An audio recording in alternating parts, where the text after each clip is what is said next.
दोस्तों एक बार फिर मैं आपके साथ आ गया हूं देश और दुनिया की कुछ और बड़ी खबरों के साथ। सबसे पहली जो बड़ी खबर मैं आपको बताने जा रहा हूं यह है बिहार विधानसभा चुनाव से पहले एनडीए को लेकर के एक और नया विवाद शुरू हो गया है। इससे पहले आप सभी जानते होंगे कि एनडीए में लगभग जो है 25 से ज्यादा नेताओं ने बगावत शुरू कर दी थी, लेकिन इसके बाद एक और बड़ा सनसनीखेज खुलासा खुद एनडीए बीजेपी के एक दिग्गज नेता ने कर दिया है, जिसके बाद बीजेपी अपने ही जालों में फंस गई है। क्या है पूरा मामला, हम आपको विस्तार से जानकारी देंगे। दूसरी जो बड़ी खबर है, मुलायम सिंह यादव समाजवादी पार्टी के जो मुखिया थे उनको लेकर के आ रही है, वो दुखद है हॉस्पिटल से। तीसरी बड़ी खबर, एक और बीजेपी नेता के ऊपर केस दर्ज हो गया है। चलिए तीन बड़ी खबरें आपके सामने एक एक करके हम रखेंगे, लेकिन उससे पहले एक छोटी सी रिक्वेस्ट है। अगर आपको भी लगता है कि बिहार में होने वाले विधानसभा चुनाव स्पष्ट तरीके से होने चाहिए, अगर आपकी भी ऐसी मांग है तो इस वीडियो को लाइक करें और हमारा समर्थन करें, और नीचे रेड कलर में सब्सक्राइब बटन बना होगा, उसको दबा करके चैनल को सब्सक्राइब करिए। साइड में घंटे का आइकन होगा, उसको जरूर प्रेस कर लीजिए। चलिए बात कर लेते हैं पहली बड़ी खबर की। आप सभी जानते होंगे बिहार के विधानसभा चुनाव से पहले यूपीए वर्सेस एनडीए दोनों तरफ बगावत के तेवर नेताओं के अंदर खूब चरम पर हैं। कल बीजेपी के 9 और जेडीयू के 15, लगभग टोटल बात करें तो 15 और 9 आप समझ सकते हैं 24 नेता एनडीए से बगावत कर चुके हैं, जिसके चलते उनको पार्टी से निकाल दिया गया है। लेकिन उसके बाद एक नया खुलासा बीजेपी के नेता ने किया, और ये किसी और ने नहीं, दिग्गज नेता है बीजेपी के। उन्होंने किया है बिहार विधानसभा चुनाव को लेकर के सूबे की राजनीतिक गलियारे में गहमा गहमी का माहौल है। भारतीय जनता पार्टी से टिकट नहीं मिलने के कारण बीजेपी के पूर्व विधायक ने पार्टी के ऊपर बहुत बड़ा और गंभीर आरोप लगा दिया है। पूर्व विधायक रामानंद राम ने भाजपा के ऊपर आरोप लगाया है कि पार्टी 25 लाख रुपए से लेकर के 3 करोड़ रुपए लेकर के उम्मीदवारों को सिंबल देती है। यानी कि बीजेपी अपने एक कैंडिडेट को टिकट देने के लिए 25 लाख से 3 करोड़ रुपए तक का जो है कहीं ना कहीं पैसा वसूल करती है। पूर्व विधायक और वर्तमान में जाप पार्टी के प्रत्याशी रामानंद राम ने बीजेपी को लेकर एक बड़ा आरोप और सनसनीखेज खुलासा कर दिया है। इनका आरोप है कि इस बार बीजेपी ने प्रत्याशियों के टिकट बंटवारे में पैसे का बड़ा खेल किया है, और एक टिकट की कीमत 25 लाख से 3 करोड़ तक में यानी कि बेचे गए हैं। रामानंद राम की माने तो बीजेपी ने इस बार बखरी विधानसभा सीट से जहां 25 लाख रुपए का ये टिकट बेचा है, ये मेरे दावा नहीं है, खुद विधायक का दावा है। वहीं बेगूसराय विधानसभा का जो टिकट है 3 करोड़ रुपए में बेचने का काम किया है। रामानंद राम के इन आरोपों में चाहे जितनी भी सच्चाई हो, पर रामानंद राम का यह बयान राजनीतिक गलियारों में चर्चा का विषय बन गया है, जिसका स्क्रीनशॉट भी आप देख रहे होंगे, मैं पीछे अपने दिखा रहा हूं। तो ये कहीं ना कहीं बहुत बड़ा दावा है, और अगर ऐसा है तो आप समझ लीजिए कि बीजेपी की किरकिरी होना लगभग तय मानी जा रही है। और ये किसी एक पार्टी में नहीं है, इस तरह के जो आरोप है सभी राजनीतिक पार्टियों के ऊपर लगते हैं। और ये मोटी रकम कहां जाती है, क्या इस पर भी कोई सीबीआई जांच बिठाई जाएगी?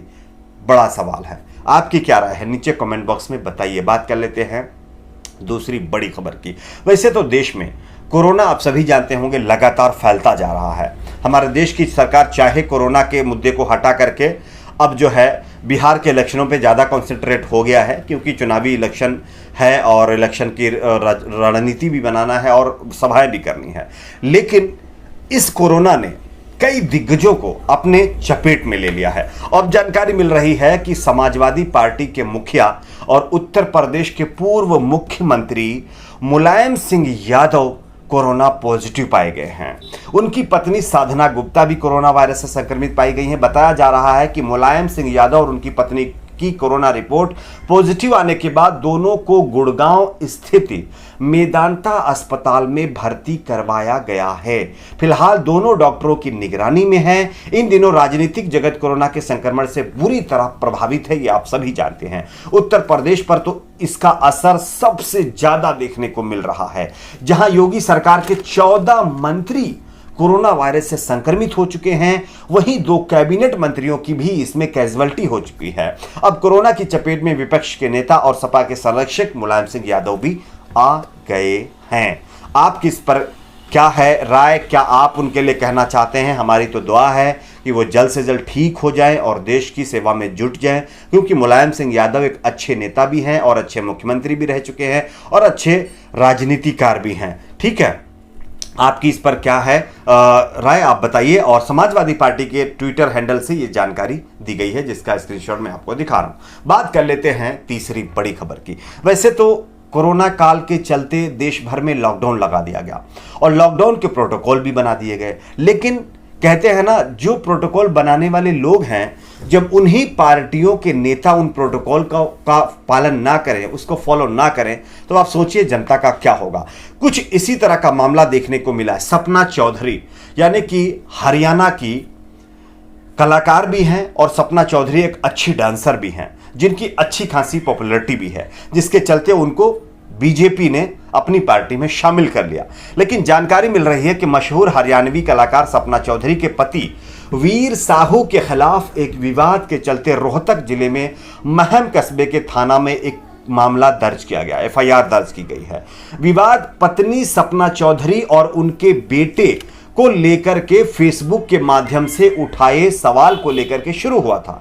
वीर साहू पर आरोप है कि उन्होंने बगैर मास्क भीड़ इकट्ठा करने के बाद कोरोना नियमों का उल्लंघन किया। दरअसल फेसबुक पर एक युवक ने ऑनलाइन आकर वीर साहू के सामने उनके निजी जीवन पर पत्नी सपना चौधरी व उनके बेटे के बारे में अशोभनीय टिप्पणी की है। टिप्पणी यहां तक बढ़ गई कि उनका जो बेटे की पैदाइश के ऊपर जो सेलिब्रेशन हुआ, जो पार्टी हुई, उसमें कहीं ना कहीं अब उनके गले की हड्डी बन गया है। जानकारी मिल रही है कि सपना चौधरी और उनके पति ने जो सभा एकत्रित की थी, इकट्ठा की थी, उसमें ना तो सोशल डिस्टेंसिंग का पालन किया गया था, ना तो कोरोना के नियमों को, जो कोरोना के चलते नियम बनाए गए थे, उनका पालन हुआ है, जिसके चलते ये एफआईआर दर्ज की गई है। सपना चौधरी बीजेपी की नेता हैं, बीजेपी में कुछ महीनों पहले ही वो ज्वाइन हो चुकी हैं और ऐसी सिचुएशन में सवाल खड़े हो रहे हैं कि आखिरकार बीजेपी नेताओं के आगे क्या कोरोना के नियमों का कोई पालन नहीं होता है? क्या कोरोना के नियम कोई मायने नहीं रखते हैं? जबकि देश के प्रधानमंत्री ऑनलाइन आंदोलन की बात करते हैं। ऑनलाइन जो है जन आंदोलन उन्होंने चलाया कि कोरोना के प्रोटोकॉल को हमको फॉलो करना चाहिए, मास्क यूज करना चाहिए, प्रिकॉशंस लेने चाहिए, जबकि बीजेपी के नेता विदाउट प्रिकॉशंस अपनी सभाएं कर रहे हैं। आप सभी देख रहे होंगे, कुछ दिन पहले जेपी नड्डा जी की एक तस्वीर वायरल हुई थी। तो यह है सच्चाई। नेताओं के लिए नियम कानून कोई मतलब नहीं है, कोई मायने नहीं है। जनता अगर उसका उल्लंघन करे, जेल में डाल दी जाएगी, मार मार के बुरा हाल कर दिया जाएगा। आपकी इस पर भी क्या राय? नीचे कमेंट बॉक्स में अपनी राय जरूर शेयर करें। वीडियो को लाइक करिए और ज्यादा से ज्यादा शेयर भी करिए ताकि देश को भी पता चले। ठीक है, मिलते हैं कुछ और खबरों।